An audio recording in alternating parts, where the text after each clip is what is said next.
Millions of kids struggle with learning, processing, and social emotional difficulties. These challenges interfere with their ability to reach their full potential. Dr. Karen Wilson is here to help. Her extensive background in pediatric neuropsychology and higher education have prepared her for this unique mission. Listen as she delivers content to inform, educate, and empower parents and educators.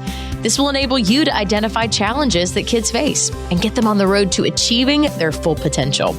This is Diverse Thinking, Different Learning by Child Nexus. Good morning, good afternoon, or good evening. I guess it depends on when you are listening to this podcast episode. So we are going to shift gears this episode, and I'm not going to do an interview. I'm actually going to do a solo episode. And I'm recording this 2021, the end of April, and we are well into a year into the pandemic, the COVID-19 pandemic. And, there's been such a big emphasis, and we have focused a lot on the stress and the difficulties, the additional difficulties that children and parents have been facing during this pandemic. The American Psychological Association here in the United States has been tracking stress, and the CEO of APA said nearly a year into the pandemic, prolonged stress persists at elevated levels for many Americans. And I'm sure that that is true throughout the world. And it's one of those things that we think will be with us for a while, the mental health fallout of the pandemic. And we've seen it impact children in a number of ways, particularly kids who were already struggling with learning, processing, or social emotional challenges. And their parents have struggled as well. One of the reports said that 32% of adults received treatment from a mental health professional during the pandemic, and 24% were diagnosed with a mental health disorder since the pandemic started, for the first time. And that was data that just came out in February of 2021. But today, I'm not going to be talking about stress. I'm not going to be talking about difficulties that children and adults have been experiencing. What I'd like to do is to take a moment to celebrate our children, to celebrate what they have been able to accomplish, what they've been able to do in the midst of this pandemic that we've been in for the last year. So I hope you will walk with me on this journey of discussion about resilience. And I just felt that so much of our focus over the past year has been on all the adverse effects of COVID and distance learning and increased screen time and loneliness. And we will continue to talk about some of those issues on the podcast because, again, our goal is always to inform, educate, and increase understanding. But I wanted to shift gears and talk about resilience. Because someone once said adversity births opportunity and innovation. And I have seen it in my own children. I have seen it in their classmates and their friends. And I've seen it in the kids that I've worked with, that they have pivoted and found a way to be innovative, to be resourceful, and to really demonstrate resilience during a very challenging time. In February of this year, 2021, if you're listening to this podcast, I worked with understood.org and contributed to an article entitled, "How Can We Help Kids Bounce Back After the Pandemic?" And here's what I said. I said, the good news is that kids are capable of working through challenges and coping with stress. They can bounce back, but it takes time. Resilience doesn't happen spontaneously. It's most likely when a child feels a sense of belonging and safety and has a strong emotional connection to a caring and supportive parent, caregiver, or other adult. And I also said that the adults in a child's life can buffer children from the impact of prolonged stress by helping them develop coping, self-regulation, and problem-solving skills. And these supportive relationships actually increase the likelihood that kids will have positive outcomes and have better mental health functioning at the end of all of this. So again, I wanted to take some time to talk about resilience. And it's interesting because there's been a lot of discussion about it, in social media, in professional organizations, in homes. And a family member of mine actually said, kids need to learn how to be resilient. And this was at the beginning of the pandemic. And she said, kids need to learn to be resilient and and they are actually more adaptable than we think, is what she said. And she says, what's most important to all children is that they feel loved and valued. And I just say, here, that's absolutely true, because that actually can decrease the level of stress that they're experiencing. And I'm a neuropsychologist, so I'm going to take in the nervous system. It actually helps to downregulate the nervous system. And what we know is that humans exhibit a remarkable degree of resilience in the face of extreme stress. And most people who go through adversity are able to do so and don't develop psychiatric or neuropsychiatric disorders. And I think one of the most exciting findings in the last decade or so is that we can change the wiring of our brains through experiences we expose it to. And we may be thinking that this pandemic is going to change the brains of our children. It's going to change our brains, but it doesn't have to change in a negative way. We know that resilience is related to the ability of that front part of the brain to calm an area of the brain called the amygdala, which is an area that's activated by stress. But when we engage that front area of the brain, the physiological changes that are activated by stress start to reverse, and our capacity to recover from stress, adapt to it, and our ability to find a solution for managing stress actually improves. So today, I want to spend some time talking about 5 things that we can do as parents, as educators, as professionals who work with kids to help kids continue to develop resilience. So I hope you will just continue listening to these 5 reasons. So the first is going to be relationships. Resilience needs relationships. It doesn't need uncompromising independence. We know that connection to other people mitigates stress. And obviously that's been an issue during this prolonged period of social distancing. But parents can be available to their children. We need to give children permission to share their feelings and the reasons they are feeling the way that they do, and model problem-solving strategies. And we've been doing this during the course of the pandemic, but we need to continue to do this as kids are transitioning. They're transitioning to hybrid learning. They're transitioning back to full in-person learning. And some children are dealing with the fact that they are still in remote learning while others have gone back. So it's not rugged self-reliance. It's not inner strength that leads kids through adversity. It really is a reliable person in that child's life that they can trust and depend on and is available to help them. And this is how kids develop resilience. It's by having that connection with another person. And in the context of that connection, in that relationship, they have the opportunity to develop really important coping skills.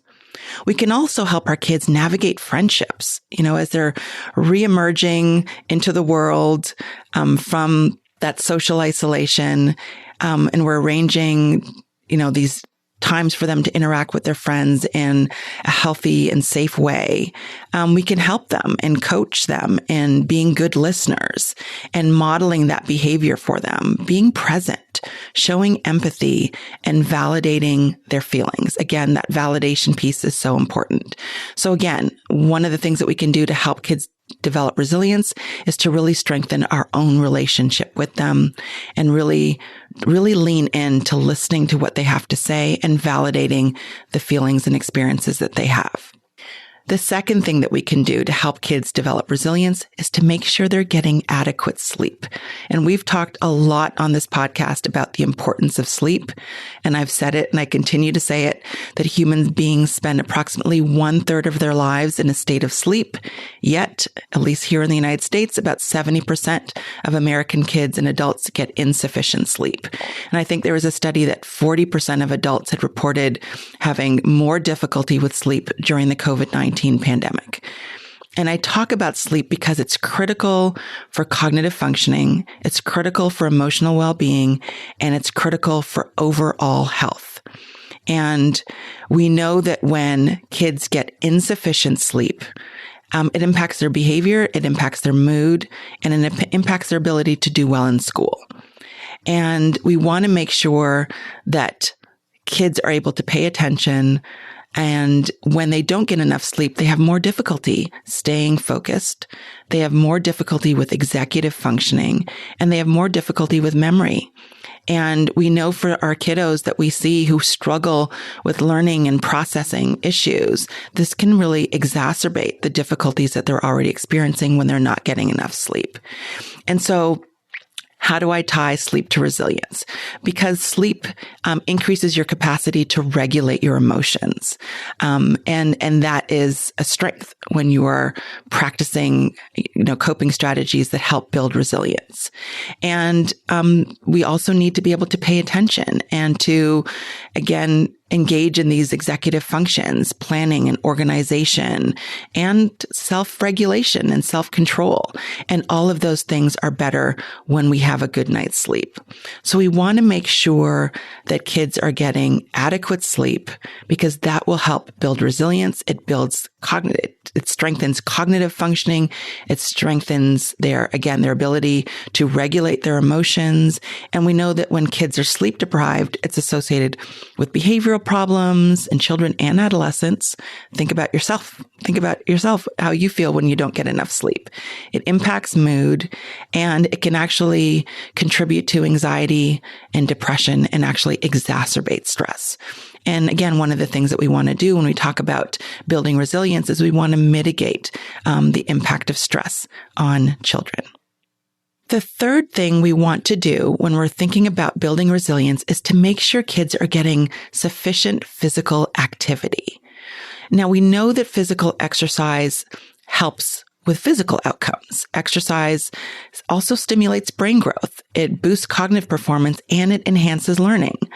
And what the research shows us is that when children are challenged with cognitive tasks that require a great deal of concentration and attentional control, those kids with higher aerobic fitness perform with more accuracy, and sometimes they can complete tasks more quickly. So again, we're talking about physical activity as having a benefit to mood and improving mood, increasing the ability, again, to regulate your emotions. It decreases anxiety, decreases depression, symptoms of depression that kids might be experiencing. And again, another benefit is that it enhances cognitive performance and can help stimulate brain growth. And what we know from some of the research is that usually, even within 5 minutes after a moderate amount of exercise, there's a mood enhancement effect. And we know that when kids feel better and their mood is enhanced, they have a better outlook on what is happening in their lives. They feel better about the future. They're more optimistic. And so I just want to really make that connection between physical activity and mood. And then also, kind of like a bonus is the cognitive performance. But again, when you're thinking about resilience, we're thinking about helping kids to feel better about their lives, about where they are, about what they're experiencing. And we know that mood is a part of that. And with physical activity, we can help to enhance mood. And when we're talking about physical activity, we talk about aerobic activity. We think about running around outside, and that's important. And kids can do that and get that benefit from that activity. But sports really have been shown to benefit executive functioning, which is really a critical aspect of building resilience, that executive functioning piece. Because again, executive functioning has to do with your ability to plan, your ability to organize, a child's ability to regulate their emotions, even to just get started on a task. And sustain their focus and inhibit distractors. Those are all part of your executive functioning system. And what the research has shown is that participation in sports benefits executive functioning more so than aerobic exercise alone. And one of the reasons they believe this is true is that besides improving fitness, sports actually challenge executive functioning. So if you think about kids who are playing sports requires sustained attention. You have to pay attention to what you're doing, what your teammates are doing, what your next move is going to be. You have to use your working memory. You have to really, again, pay attention to what you're doing, maybe focus and shift your attention from one thing to another. You have to plan ahead. What is your next move going to be? And think about why you're making that move and again, plan ahead, organize your motor behaviors and all of the actions you're going to do. So it requires disciplined action. The other thing that sports do is that it really brings joy to kids. Kids enjoy playing sports, being part of a team, being part of something. They experience some pride, and it gives them an opportunity for social bonding.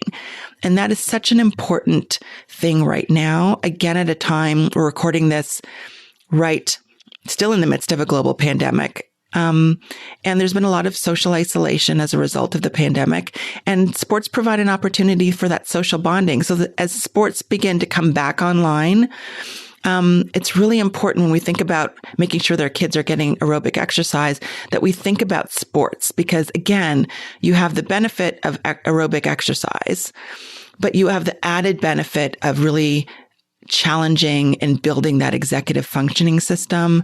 And it also provides that opportunity for social bonding, which is so key.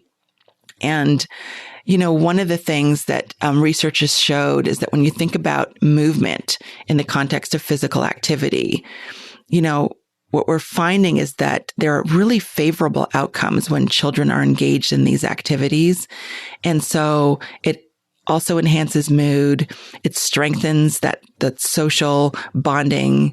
And what they've found in research is that 9 to 11-year-olds who play team sports are less likely to become depressed. And children experience greater joy.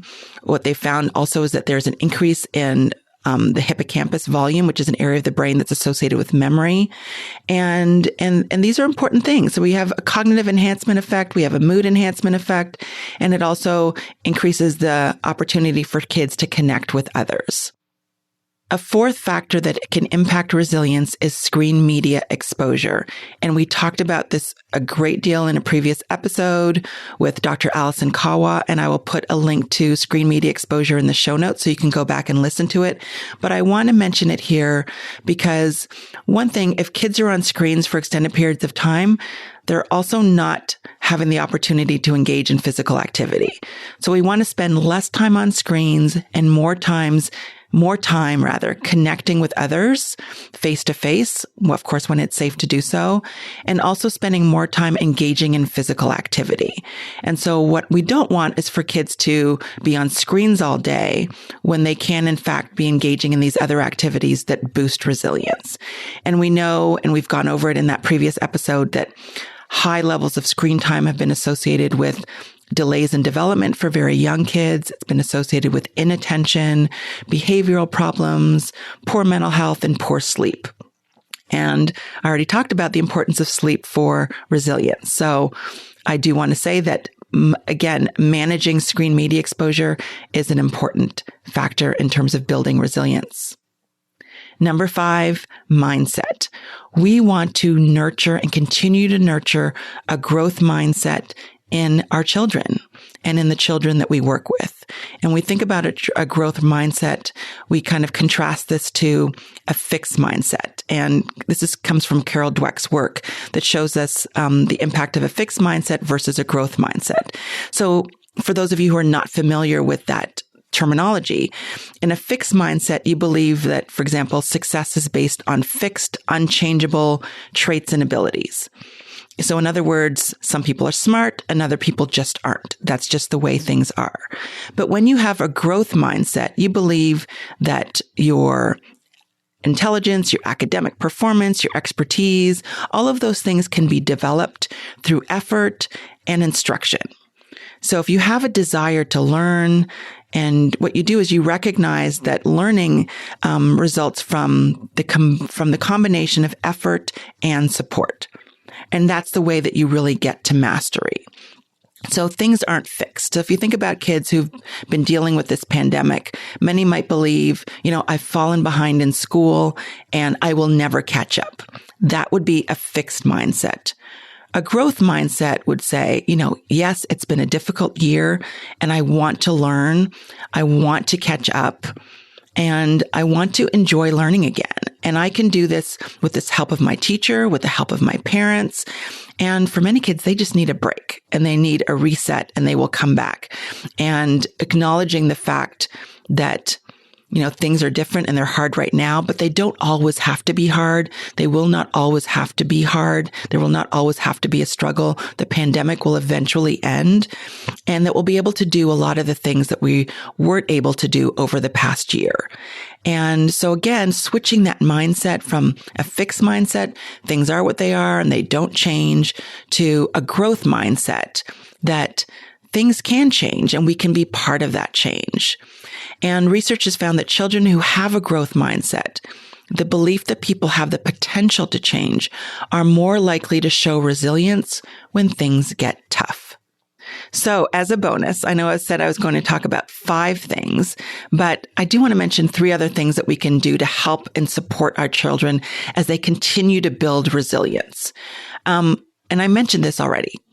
In the context of sleep and in the context of physical activity, we want to help them build their executive functioning skills. And strengthening their executive functioning skills means strengthening that prefrontal cortex of their brain. And that helps them to manage their own behavior, to manage their own feelings, and it increases their ability to develop coping strategies. And again, that's very important as kids are developing and learning and they're having to manage a number of different things. Those executive functioning skills are so important. The other one is mindfulness. And we have a whole episode on mindfulness, and I'm going to put a link to that episode in the show notes. But mindfulness meditation has been shown to reduce hyperarousal and negative emotional states like anxiety and worry. And it helps individuals, children and adults alike, to better focus, to better stay in a state of calm. And again, it reduces those negative emotional states that a lot of us have been dealing with over the past year. And when you can regulate your emotions and decrease your anxiety and decrease your worry, you have more clarity in your thinking skills. And that also helps with your ability to engage with and use better coping strategies. The last thing that I want to also kind of throw in there is nurturing optimism. Optimism has been found to be one of the key characteristics of resilient people. And the brain can actually be rewired to be more optimistic through experiences that it is exposed to. So if you have a small human who tends to look at the glass as being half empty, it's up to us to show them a different point of view. And we can do that by nurturing optimism. So when kids are disappointed that something has happened, they're not able to spend time with friends on the weekend, then, you turn it around. Let's make the most of this. What's something that we can do together as a family to make you feel good? And that might be going for a walk or going to the beach or going for a bike ride, whatever that might be. But again, nurturing that optimism can also help kids build and develop resilience. So I want to summarize kind of what I've talked about in this episode. And again, the whole focus has been on celebrating the resilience our kids have already demonstrated during a very difficult time. We've seen them really deal with a difficult situation, and a lot of them have dealt with it with a tremendous amount of grace. And we've, as parents and as educators and as professionals who work with kids, we've modeled a lot of those behaviors for our children. And so how can we continue to support our children so that they continue to build resilience moving forward? Again, we want to prioritize relationships and connection, prioritize sleep, make sure kids are getting a well-balanced diet. I just threw that in there. We want to limit screen time, and we want to minimize stress. We can do that with mindfulness, with getting outdoors, with changing perspective, building empathy, expressing gratitude, experiencing joy, again, through our connections, through sports activities. We want to give ourselves some grace. We want to continue to empower students. We want to continue to empower our children. We want to acknowledge and validate their concerns. We want to nurture a growth mindset. We want to help them develop talents and strengths. Many have done that during this past year. And we want to help them develop their executive functioning skills. And again, we've learned a lot about our children over the past year. And the hope is that they've developed problem-solving skills, they've learned something new, they've shown a greater tolerance for change, and they've grown in empathy and self-compassion. Finally, we should be celebrating our kids for adapting, for overcoming obstacles, for learning new skills, and for developing a better tolerance for change. Because as our kids have developed resilience and continue to develop resilience over time, they increase their ability to cope with difficult times and difficult situations in the future. Thanks so much for listening. Thanks for listening to Diverse Thinking, Different Learning by Child Nexus. For more resources, visit us online at childnexus.com.